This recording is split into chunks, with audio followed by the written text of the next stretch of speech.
Hello sa inyong lahat mga guys. Bale, it's another a day in my life video na naman para sa inyo mga guys. Wala namang special ngayon. Bale, ipapakita ko lang sa inyo kung anong ginagawa ko sa normal na araw. Ay dire na nga, sa part na rin, tapos na magwawangwang ang mamay. Tapos nakita ko rin aming electric pan na tunay na pagkakagabok na kaya aking lilinisan muna. Sabi sa akin naman may bitawan ko muna daw yung cellphone. Agang-aga daw ako nagsi-cellphone. Eh di akin naman binitawan at ako naglilinis nga ng electric pan. Bayga makita-kita ko ay sila naman dalawa ang pandali ng pagki-cellphone din sa may lamesa. Oh, tingnan ninyo ha, tingnan ninyo. Oh, tingnan niya ha.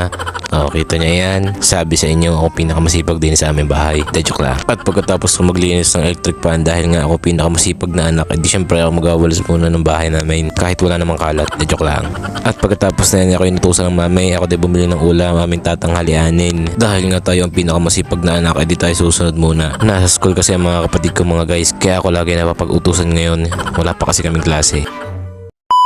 Ay, di rin na nga, fast forward tayo nakauwi na. Buti na lang tayo nakauwi agad bago bumanat ng pagkakalakas na ulan na iyon. At dahil nga tayo ang pinakamasipag utusan, ay di tayo din ang pinakamasipag kumain. De joke lang. Ay, kita nyo yung pagkain kong iyan, parang kakain sa birthday yan eh. Iba't iba ng putahe eh. Bale, ano nga pala yun mga guys, yung sabaw ng adobo, laing, tsaka bopis. Solid combination mga guys. Mapapa-CR ka talaga pagkatapos. De joke lang. Kain tayo mga guys. Grabe, habang ine-edit ko tong video na to, nagugutom na ulit ako. De joke lang. Ay siya, hanggang din na muna ulit ang ating video. Salamat po sa panonood. Please like and share mga guys para yumaman ako. De joke lang. Bye bye.